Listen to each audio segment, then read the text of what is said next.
Minor phreatomagmatic eruption na itala sa Bulkang Taal kaninang madaling araw. Paglilinaw ng PHIVOLCS, wala itong kinalaman sa magnitude 6.9 na lindol sa Cebu. Parliamentary elections ng BARM di muna itutuloy sa October 3 matapos ideklarang unconstitutional ng Korte Suprema ang dalawang Bangsamoro Autonomous Act. Hanggang October 30, pinayagan ang Bangsamoro Transition Authority para gumawa ng bagong batas kaugnay sa parliamentary districts ng BARM. Binigyan naman ng hanggang March 31, 2026 ang COMELEC para magsagawa ng parliamentary elections.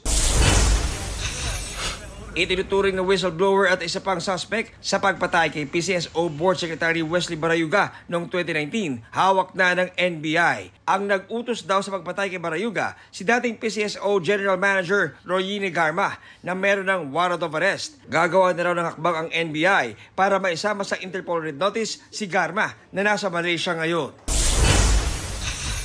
Siyensikat Caravan o Marangkada sa De La Salle Araneta University sa pangingipagtulungan ng DOST at ng Kapuso Network.